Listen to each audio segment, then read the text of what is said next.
Salut tout le monde, bienvenue dans cette vidéo. Alors comme vous le voyez, on a le soleil, il fait beau, c'est super.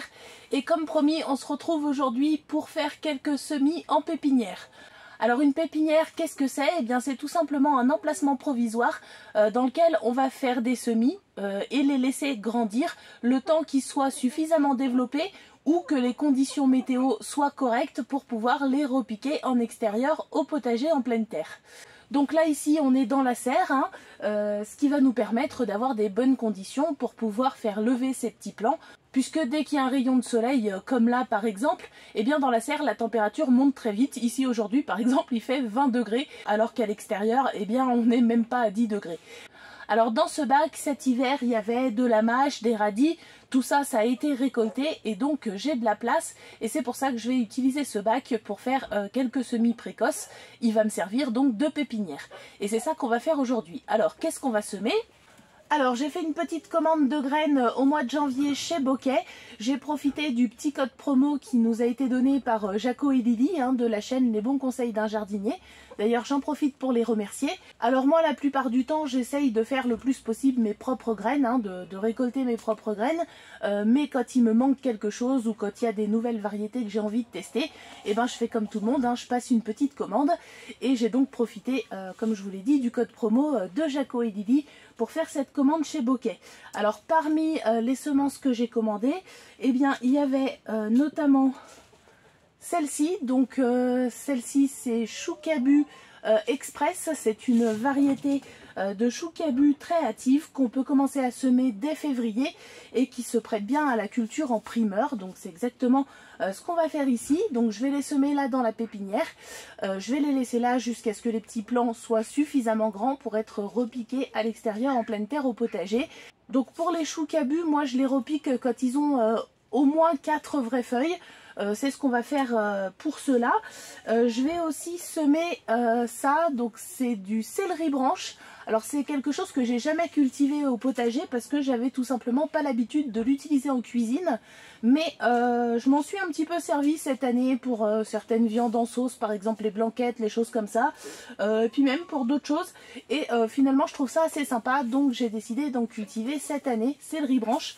Donc ça c'est pareil, au niveau des dates de semis, sur le sachet ils disent dès février, donc moi je vais les semer pareil dans la pépinière.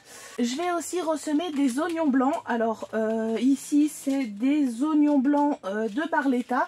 Alors ça vient pas de chez Bokeh, c'est un vieux sachet Lidl pour ne rien vous cacher. J'espère que ça va lever parce que j'avais aussi semé des oignons blancs à l'automne en même temps que mes oignons rouges et mes oignons jaunes que je vous ai montré dans une vidéo précédente. Et ça n'avait pas levé parce que c'était un vieux sachet et très souvent les graines d'oignons et de poireaux ça vieillit pas très bien en fait. Donc ce sachet là il n'est pas très vieux, je crois qu'il a 2 ans. C'était Chris qui m'avait ramené ça et j'espère que les graines vont bien lever. Donc je vais charger un petit peu le semis, je vais en mettre un peu plus que nécessaire dans l'espoir d'avoir quand même quelques oignons blancs. Donc l'oignon blanc de Barletta, c'est des petits oignons grelots type oignon à confire, ce genre de choses. Voilà. Donc on peut les semer aussi bien à l'automne qu'au printemps d'ailleurs, les oignons blancs. Enfin ceux-là en tout cas. Et je vais faire quelque chose que je vous ai dit que je ferai pas. Je vais semer quelques betteraves. Alors normalement, comme je vous l'ai dit, je préfère attendre le mois de mars pour semer les betteraves, puisque je trouve que quand on les sème trop tôt et qu'elles prennent trop de gelée au printemps, si le printemps est froid, eh ben elles ont tendance à monter en graines trop rapidement avant d'avoir formé des racines. Mais cette variété là c'est la variété Boltardi et c'est une variété que Charles Doding sème lui aussi très tôt en saison et qui conseille justement pour les semis tôt en saison parce que c'est une variété qui visiblement n'a pas tendance à monter en graines. C'est d'ailleurs ce que veut dire Boltardi. Voilà, c'est une variété apparemment qui n'est pas très sensible à la montaison précoce, donc on va essayer. De toute façon les betteraves je vais en refaire plusieurs fois dans la saison puisque c'est pas qu'on est spécialement fan de betteraves mais j'aime bien en faire un petit peu en lactofermentation et d'ailleurs je vous avais fait une vidéo, je vous remets le lien pour ceux que ça intéresse. Et si on les fait pas en lactofermentation et qu'on en a trop, bah en fait c'est pas grave parce que les lapins adorent les betteraves. Donc au pire ça nourrira les lapins, c'est pas perdu pour tout le monde s'il y en a trop, et c'est pour ça que j'en fais toujours beaucoup. Enfin toujours non, j'en fais beaucoup depuis que j'ai les lapins surtout. Voilà, et en plus c'est une culture qui marche bien chez moi, donc j'en profite. Ça fait soit pour nous, soit pour les lapins, soit les deux. Voilà, donc on va semer tout ça aujourd'hui en pépinière. Alors comme vous voyez, hop, j'ai déjà préparé mes petits sillons, et puis je vais vous rapprocher pour que vous puissiez voir ce qu'on fait, parce que c'est quand même ça le plus intéressant.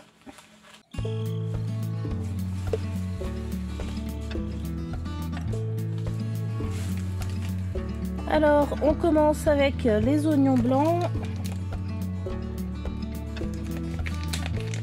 Et là, comme je vous l'ai dit, je vais semer assez dense, puisque je suis pas certaine du bon taux de germination. Donc voilà, on va charger un petit peu, hein.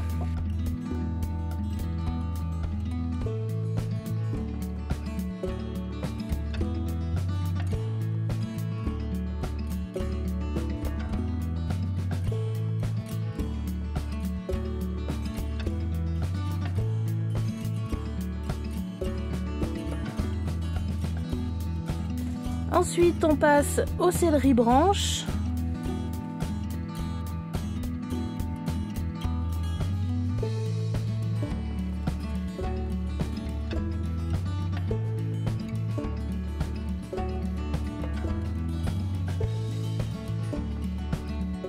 Ensuite, les fameuses betteraves Boltardi.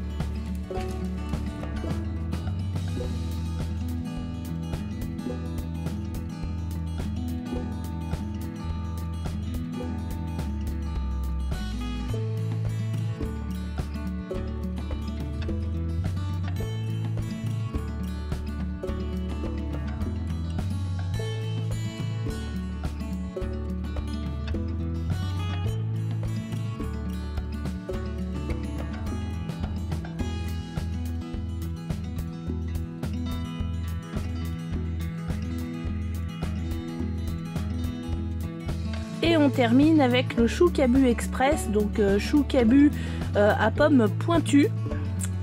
Voilà, voilà.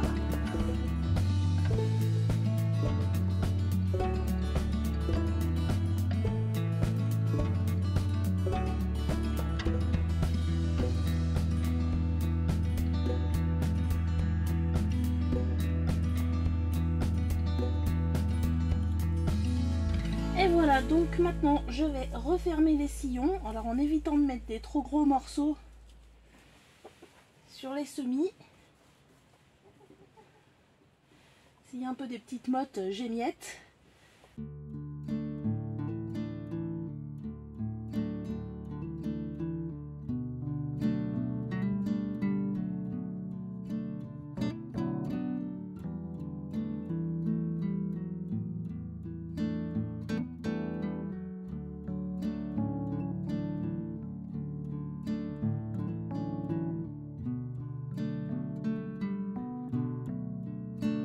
Et on va terminer avec un bon arrosage.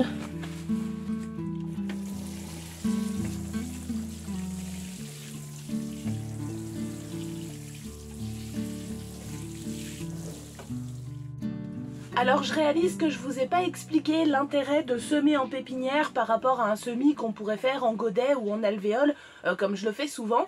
Le premier avantage, c'est évident, c'est qu'on n'utilise pas de terreau, puisqu'on fait ces semis dans un bac qui est rempli avec de la terre de jardin. Alors moi en l'occurrence à la base ce bac c'était une lasagne, donc c'est plus du compost que de la terre de jardin, mais vous comprenez bien que ça se rapproche en fait d'un semis en pleine terre, puisque on n'utilise pas de terreau. Donc c'est intéressant puisque comme vous le savez, je suis un peu fâchée avec les terreaux ces derniers temps. Deuxième avantage, comme je viens de le dire, ça se rapproche d'un semis en pleine terre, hein, et du coup les semis ont tendance à vraiment bien démarrer, comme c'est souvent le cas avec les semis en pleine terre. On dit souvent que rien ne vaut les semis en pleine terre, et là en l'occurrence, eh bien effectivement, c'est comme si on se met en pleine terre. Par contre, le pendant de ça, c'est que quand on va repiquer les petits plants qu'on a semés dans la pépinière, quand on va les récupérer pour aller les repiquer en pleine terre au potager, eh bien on va causer un plus grand stress aux petits plants. puisqu'on va complètement déraciner ces petits plants, les mettre presque à racines nues pour aller les replanter dans le potager.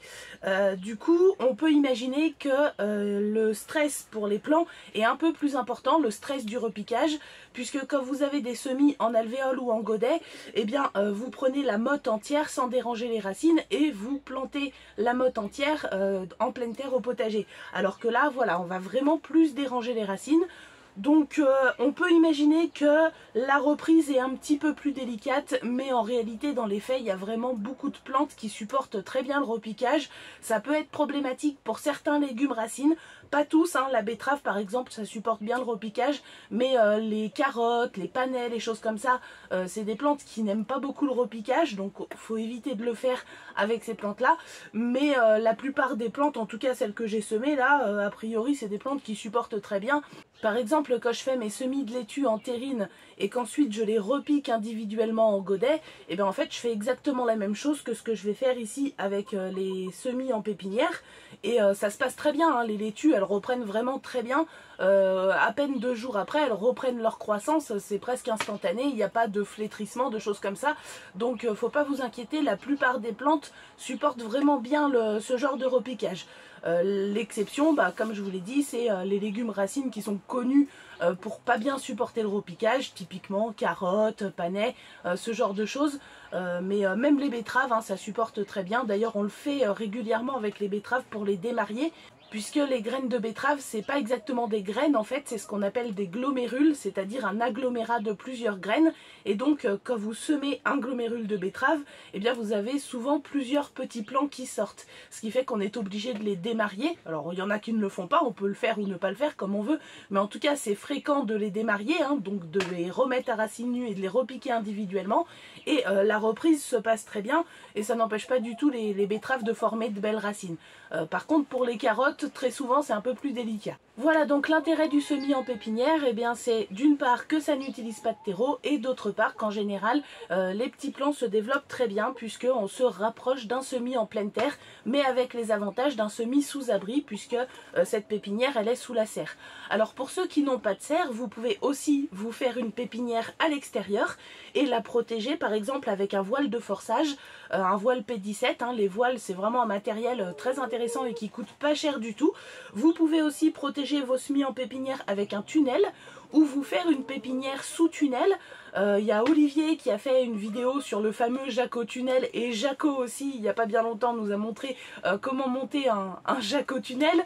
Bon, c'est ce qu'on appelle en fait un tunnel nantais, hein. Alors on en trouve des tout prêts en jardinerie où on peut les fabriquer soi-même en achetant des arceaux et de la bâche de forçage.